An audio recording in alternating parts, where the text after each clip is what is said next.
నమస్కారం, అప్టేక్ జాబ్స్కి స్వాగతం. నేను మీ వివేక్. ప్రాజెక్ట్ టైగర్ ఈ కార్యక్రమాన్ని స్టార్ట్ చేసి 50 సంవత్సరాలు పూర్తిగా వచ్చింది. 50 సంవత్సరాలు పూర్తయింది అనగానే అంత ఆషమాష మాట అయితే కాదు కదా. మరి ఏదో ఒక సక్సెస్ఫుల్ అయితే ఈవెంట్ జరగాలి కదా. ఆ సక్సెస్ఫుల్ ఈవెంట్ ఏంటి అని అంటే we have achieved something really great. ఒక బ్యాంక్ ఫిక్స్డ్ డిపాజిట్ మీద 6% ఇంట్రెస్ట్ వస్తుందో లేదో తెలియదు, కానీ టైగర్ పాపులేషన్ అంటే ఈ పెద్ద పులుల యొక్క జనాభా ఏదైతే ఉందో అది మటుకు సంవత్సరం పోల్చుకుంటే 6% కన్నా ఎక్కువ గ్రోత్ రేట్ ఉందన్నమాట. So that's a positive sign అని చెప్పాలి.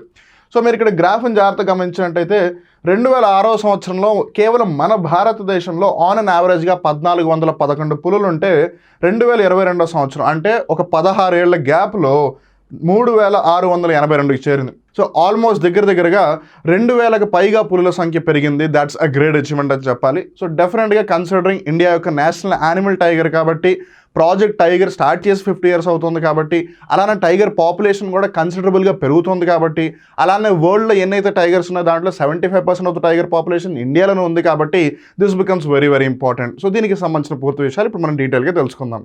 సో ఈ టైగర్ పాపులేషన్కి సంబంధించి ఏ మంత్రిత్వ శాఖ బాధ్యతలు చేపడుతోంది అని అంటే ministry of environment, forest and climate change. అంటే పర్యావరణం, అడవులు మరియు వాతావరణ మార్పులు ఏదైతే మంత్రిత్వ శాఖ ఉందో ఆ మంత్రిత్వ శాఖ recently release the all India tiger estimation 2022. ఎక్కడ రిలీజ్ చేసింది?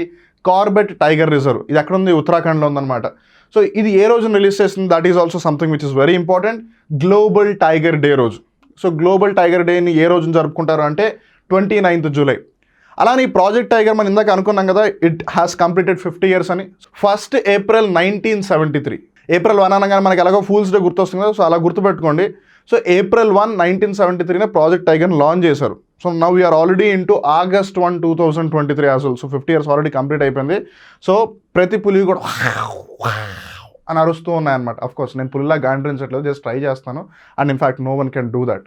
సో మనం ఇందాకే తెలుసుకున్నాం కదా ఎందుకు ఈ టైగర్ పాపులేషన్కి సంబంధించి ఇంపార్టెన్స్ ఎక్కువగా ఉంది అని అంటే బికాస్ వరల్డ్ మొత్తంలో ఈ వైల్డ్ టైగర్ పాపులేషన్ ఎంత అవుతుందో. వైల్డ్ టైగర్ ఏంటి అనే డౌట్ మీకు రావచ్చు. కొంతమంది పులులను పెంచుకుంటున్నారు కూడా. సో వాళ్ళు దాన్ని డొమెస్టికేట్ చేస్తున్నారు. అఫ్కోర్స్ నాట్ ఇన్ ఇండియాదో. కొన్ని కంట్రీస్లో ఇండివిజువల్స్ పులను పెంచుకుంటున్నారు, కొన్ని టైగర్స్ ఏమో జూలో పెంచబడుతున్నాయి. సో అవన్నీ కూడా డొమెస్టికేటెడ్ కిందకి వస్తాయి అనమాట. వైల్డ్లో అంటే అడవుల్లో ఫ్రీగా వదిలేసిన వాటిని వైల్డ్ టైగర్ కింద కన్సిడర్ చేస్తారు. సో అలా India currently harbours almost 75% of the world's wild tiger population. So ప్రపంచంలో అడవుల్లో తిరిగే పులులు ఏవైతే ఉన్నాయో, రిమెంబర్ మనం ఇక్కడ చిరుత పులులు లేదు వేరే ఏదో రకమైన పులి లేదు సింహాలు వీటి గురించి డిస్కస్ చేయట్లేదు. We're only talking about the tiger which is our national animal. So అలా అడవుల్లో తిరిగే పులుల్లో 75% ఆఫ్ ద పులులు కేవలం ఇండియాలో ఉన్నాయని అంటే that clearly tells how important they are for the ecosystem in India and how much India or rather we can say specifically the government of India had put efforts to increase the population of the tiger. India categorized tiger habitats into 5 major landscapes based on biogeography and interconnectivity. అంటే అవి ఏ ప్రాంతాల్లో ఎక్కువగా ఉంటున్నాయి, ఏ ప్రాంతాల్లో ఎక్కువగా move అవుతున్నాయి అనే దాన్ని ఆధారంగా చేసుకుని బేసిక్గా 5 zones క్రియేట్ చేశారు. సో ఈ 5 zones అక్కడక్కడ అలా ఉన్నాయన్నమాట. So central part of India అలానే northern part of India Uttarakhand, Himachal Pradesh ఆ పర్టికులర్ రీజన్ ఒకటైతే, తర్వాత మధ్యప్రదేశ్, ఉత్తరప్రదేశ్లో చాలా ఎక్కువగా ఉన్నాయని చెప్పొచ్చు. అలా చేయడం వెనుక ఉన్న కారణం ఏంటి అంటే enabling effective ecological and management based strategies అనమాట. So obviously end of the day మనం ఏమి ఒక బిల్డింగ్ కట్టాలనుకోవట్లేదు, ఒక టైగర్ యొక్క పాపులేషన్ని సంరక్షించాలి లేదా దాని యొక్క పాపులేషన్ పెంచాలి అనుకుంటున్నాం. సో పాపులేషన్ పెంచాలి అన్నప్పుడు దాని యొక్క ఎన్వైర్న్మెంట్ని కూడా కాపాడాలి, అలానే దానికి హంటింగ్ అంటే దాన్ని ఎవరు వేటాడకుండా చూసుకోవాలి. సో మనం అన్ని చర్యలు తీసుకోవాలి కాబట్టి సో మేనేజ్మెంట్ అనేది, లాజిస్టిక్స్ అనేది becomes very crucial aspect. Because ఎందుకంటే మనం ఫారెస్ట్ని ప్రిజర్వ్ చేయాలి, టైగర్స్ని ప్రిజర్వ్ చేయాలి, మిగతా జంతువులను కూడా ప్రిజర్వ్ చేయాలి కాబట్టి. So an increase in unique tiger sightings from 2,461 in 2018 to 3,080 in 2022.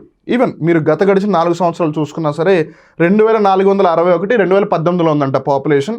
అది 2022 అంటే సో ఒక 4 సంవత్సరాల్లో దగ్గరగా 500 పులులు పెరిగిపోయాయంటే that's not a less achievement అని చెప్పాలి. Now more than 3/4 of the tiger population is found within protected areas. Now this is very interesting. So అడవులను మీరు కన్సిడర్ చేసినప్పుడు ఎప్పుడు కూడా బేసిక్గా 3 కేటగిరీస్ ఉంటాయి కదా, రిజర్వ్డ్ ఫారెస్ట్, ప్రొటెక్టెడ్ ఫారెస్ట్, అలానే అన్రిజర్వ్డ్ ఫారెస్ట్ లేదా అన్ప్రొటెక్టెడ్ ఫారెస్ట్ అని. సో అలా 3/4 ఆఫ్ ద టైగర్ పాపులేషన్ అంతా కూడా ప్రొటెక్టెడ్ ఏరియాలోనే ఉంది అని అంటే దట్ క్లియర్లీ టెల్స్ వాళ్ళు ఏదైతే ఎఫర్ట్స్ పెడుతున్నారో అది ఖచ్చితంగా లైక్ ఇట్ బికమ్ ఫ్రూట్ఫుల్ 100% అని చెప్పొచ్చు. అలానే ఆ 2022 రిపోర్ట్స్ పరంగా గమనించినట్టయితే మినిమం టైగర్ పాపులేషన్ వచ్చేసి 3,160, upper limit of the tiger population వచ్చేసి 3,925, యావరేజ్ నెంబర్ వచ్చేసి 3,682. ఏంటి మాస్టారు మినిమం అంటున్నారు, అప్పర్ లిమిట్ అంటున్నారు, యావరేజ్ అంటున్నారు, కన్ఫ్యూజ్ చేయకండి అని. వెల్ ఈ పులులు అనేవి ఒక చోట అయితే ఉండవు కదా, దే కీప్ మూవింగ్ రైట్. అవి కదులుతూనే ఉంటాయి, తిండి కోసం, ఆహారం కోసం, లేదా షెల్టర్ కోసం అక్కడ కూడా మూవ్ అవుతూనే ఉంటాయి. సో ఇలా మూవ్ అయ్యేటప్పుడు మనం ప్రతిసారి కూడా పులులని పర్ఫెక్ట్గా కౌంట్ చేయలేకపోవచ్చు కదా. ఇన్ఫ్యాక్ట్ వీళ్ళు కౌంట్ చేసేది ఎలా, ఒక పులి ఎప్పుడైతే ఇలా అడుగు పెడుతుందో దాని యొక్క పా ఏదైతే ఉంటుందో మన ఫింగర్ ప్రింట్ లానే యూనిక్గా ఉంటుంది అనమాట. ఈవెన్ పులి యొక్క చారలు కానీ, పులి యొక్క పా, దాని యొక్క అడుగు పాదం కానీ చాలా యూనిక్గా ఉంటుంది. సో ఆ పాస్ని వాళ్ళు స్టడీ చేసి ఆ విధంగా వాళ్ళు పాపులేషన్ని కౌంట్ చేస్తున్నారు. సో కొన్నిసార్లు మనం టైగర్స్ని మిస్ అయిపోవచ్చు, అంటే అవి మేబీ అడవుల్లోనే తిరుగుతున్నా మనకు తెలియదు కదా. సో ఆ విధంగా కనీసం ఎన్ని పులులు ఖచ్చితంగా ఉన్నాయని వాళ్ళు అనుకుంటున్నారు అంటే 3161. కనీసం ఇంతవరకు పులులు ఉండొచ్చు, ఇంకా అంతకన్నా ఎక్కువైతే మాకు తెలియదు, కానీ కనీసం ఇన్ని అయితే ఖచ్చితంగా ఉండొచ్చు మ్యాక్సిమం అనేది వాళ్ళు 3925 పెట్టినారు. సో ఇది అనేది ఇంకా ఖచ్చితంగా కాదు కాబట్టి వాళ్ళు యావరేజ్ తీసుకున్నారు అనమాట, విచ్ ఇస్ 3682 అని చెప్పొచ్చు. లేదు సమ్వేర్ అరౌండ్ వాళ్ళ యొక్క కన్సిడరేషన్ ఫ్యాక్టర్స్ ఏవైతే ఉన్నాయో వాటి పరంగా వాళ్ళు 3682 అని కన్సిడర్ చేస్తున్నారు. సో ప్రస్తుతం ఆన్ యావరేజ్గా ఇండియాలో ఎన్ని టైగర్స్ ఉన్నాయంటే 3682 అనమాట. It reflects a commendable annual growth rate of 6.1% per annum. మరి ఇందాక అనుకున్నాం కదా, ఒక బ్యాంక్ ఫిక్స్డ్ డిపాజిట్ మీద 6% ఇంట్రెస్ట్ ఇస్తుందో లేదో తెలియదు, కానీ ఈ ప్రాజెక్ట్ టైగర్ యొక్క సక్సెస్ రేట్ ప్రస్తుతానికి అయితే ఒక యాన్యువల్ గ్రోత్ రేట్ పరంగా కూడా 6.1% ఉంది అని అంటే దాట్స్ అ గ్రేట్ అచీవ్మెంట్ అని చెప్పాలి. అంటే ఎవ్రీ ఇయర్ దగ్గరగా 6 పులుల సంఖ్య పెరిగిపోతుంది అని. సో ఈ ఇంక్రీజింగ్ ట్రెండ్ ఏదైతే ఉందో central India and the Shivalik hills and the gangetic plains, particularly in the states of Madhya Pradesh, Uttarakhand and Maharashtra, ఇక్కడ పులుల సంఖ్య ఎక్కువగా పెరుగుతుంది. మనం ఇందాక ఆల్రెడీ మధ్యప్రదేశ్, ఉత్తరప్రదేశ్ ప్రాంతంలో ఎక్కువగా కనిపిస్తుందని అనుకున్నాము. బట్ రీసెంట్ పాస్ట్లో పులుల సంఖ్య ఎక్కువగా ఎక్కడ పెరుగుతోంది అని గమనిస్తే central India, again Madhya Pradesh, Uttar Pradesh ఆ రీజన్లో, అలానే శివాలిక్ హిల్స్. శివాలిక్ అంటే తెలుసు కదా, ఏవైతే ఈ హిమాలయాలు ఉన్నాయో వాటిలో బేసిక్గా 3 పర్వత శ్రేణులు ఉన్నాయి, 3 రేంజెస్. గ్రేటర్ హిమాలయాస్ దాన్ని హిమాద్రి అని పిలుస్తారు, లేదా ఔటర్ హిమాలయాస్. తర్వాత మిడిల్ హిమాలయాస్ వాటిని హిమాచల్ అని పిలుస్తారు. తర్వాత ఔటర్ హిమాలయాస్ దాన్ని శివాలిక్ అని పిలుస్తారు.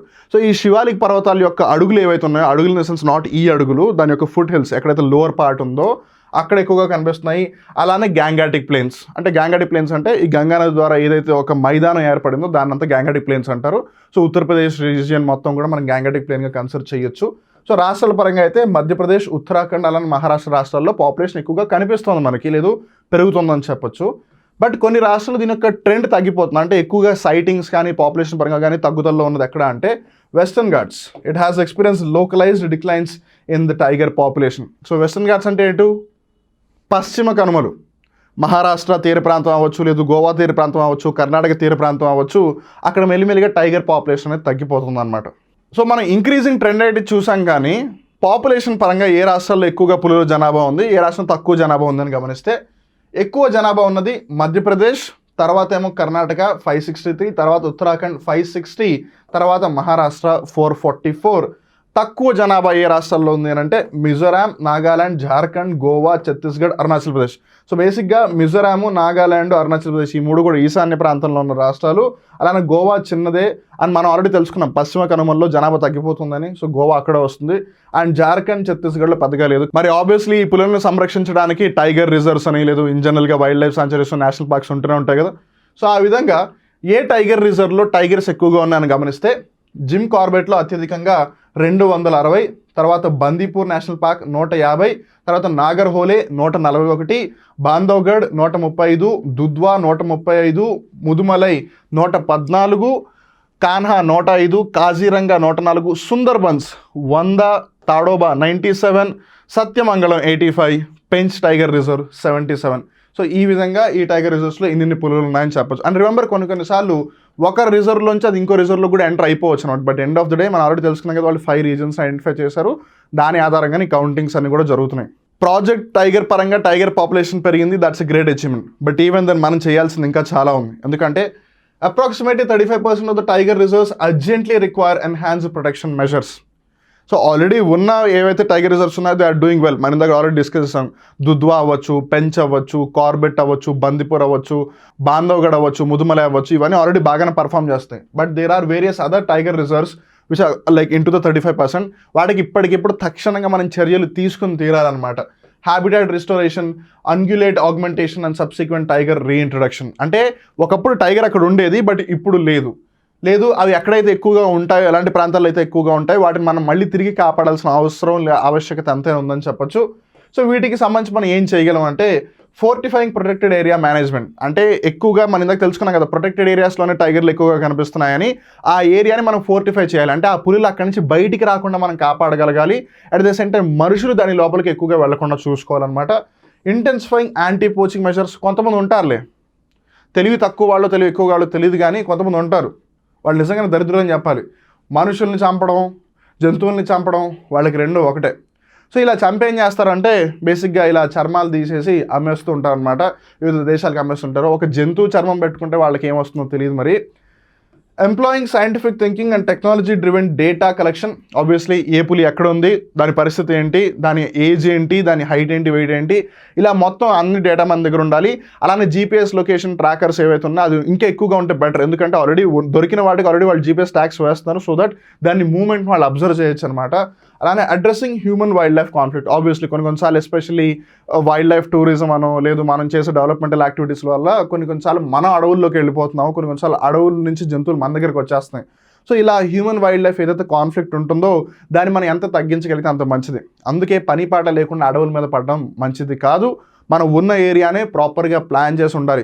ఎంతసేపు నాకు డూప్లెక్స్ హౌస్ కావాలి, నాకు ఇండిపెండెంట్ హౌస్ కావాలని చెప్పి మనందరం ఇలా వెళ్తాం, కానీ మనం ఒక మంచి ఇల్లు కట్టుకుందాము, ల్యాండ్ని సేవ్ చేద్దాం, మనం ఇలా ఎందుకు వెళ్ళామో నాకు ఇప్పటికీ అర్థం కాదు. Well, this is my doubt. ఒకవేళ దీనికి సంబంధించి మీరు ఏమనుకుంటారో చెప్పండి, నేను కొంచెం ఎలాబరేట్ చేయడానికి కూడా ట్రై చేస్తాను. ప్రతి ఒక్కళ్ళు ఇండిపెండెంట్ హౌస్ ఉండాలి, నాకంటే ఒక సొంత ఇల్లు ఉండాలి, ఆ ఇంట్లో నేను ఒక్కడిని ఉండాలి అని అందరూ కోరుకుంటారు. అలా ఉండకూడదని ఎవరు అనుకోరు. కాకపోతే పాయింట్ ఏంటంటే ప్రతి ఒక్కళ్ళు డూప్లెక్స్లు ఇండిపెండెంట్ హౌస్లని ఇలా వెళ్తూ ఉంటే మనం అన్నెసరీ ఊరికే ల్యాండ్ వేస్ట్ చేస్తున్నాం. It is of no use కదా. దాని బదులు ఒక 10 మంది ఇలా ఇల్లులు కట్టుకునే బదులు అదే ఏరియాతో ఇలా ఏరియా పరంగా ఇలా పైకి లేపుకోవచ్చు కదా. 10 ఫ్లోర్లు ఇలా పైకి వెళ్ళిపోతే ఒక్కొక్క ఫ్లోర్లో ఒకళ్ళు ఉండొచ్చు కదా, ఇలా 10 ఇల్లులు కట్టుకునే బదులు. అప్పుడు మిగతా 9 ఇల్లులు స్పేస్ కలిసి వచ్చినట్టే కదా. లేదు ఒకవేళ 2-3 ఇల్లులు కలిపి బేస్మెంట్ ఫౌండేషన్ వేసినా, లేదు 4 ఇల్లులు ఫౌండేషన్ వేసినా, లేదా 5 ఇల్లులు ఫౌండేషన్ వేసినా స్టిల్ ఇంకా 5 హౌస్ ప్లేస్ని మనం కాపాడినట్టే కదా. సో దట్ మనం ల్యాండ్ని ఎఫిషియెంట్గా యూజ్ చేయగలుగుతాం కదా. మనం అదెందుకు చెయ్యం నాకు అర్థం కాదు. దీనికి సంబంధించి మీరేం చెప్పాలనుకుంటున్నారో కింద కామెంట్ సెక్షన్లో చెప్పండి. అలానే ప్రాజెక్ట్ టైగర్కి సంబంధించి మనం ఇంకా ఏం చేస్తే బాగుండేది, ప్రాజెక్ట్ టైగర్ లాగానే ఆల్రెడీ ప్రాజెక్ట్ ఎలిఫెంట్ అని ఇలా చాలా ప్రాజెక్ట్స్ కూడా ఉన్నాయి. సో వీటికి సంబంధించి నిజంగానే గవర్నమెంట్ బెస్ట్ ఎఫర్ట్స్ పెడుతుందా లేదా, మీరేమనుకుంటున్నారు అనేది కింద కామెంట్ సెక్షన్లో చెప్పండి. అలానే this is something that we really need to be proud of. So clap for government of India and the wildlife preservation act or the wildlife protection act. అలానే ఎవరైతే ఈ పులుల జనాభాని, అలానే మిగతా జంతువులు, ఏనుగులు అవ్వచ్చు, ఏవైనా సరే ఖడ్గమృగాలు అవ్వచ్చు, వీటన్నిటి యొక్క జనాభా కాపాడడానికి, వాటిని కాపాడడానికి ఎవరైతే కృషి చేస్తున్నారో, నిజంగా గ్రౌండ్ లెవెల్లో వర్క్ చేస్తున్నారో వాళ్ళందరికీ నిజంగా మనం సెల్యూట్ చేస్తూ తీరాలి. సో ఇక్కడితో ఇవాళ కరెంట్ అఫైర్ ఎపిసోడ్ ముగుస్తుంది. మళ్ళీ ఇంకో రోజు ఇంకో కొత్త కరెంట్ అఫైర్ ఎపిసోడ్లో కలుద్దాం. అప్పటి వరకు చూస్తుండండి అప్టేక్ జాబ్స్. మిమ్మల్ని మీరు అప్డేట్ చేసుకుంటుండండి. నేను మీ వివేక్. నమస్కారం.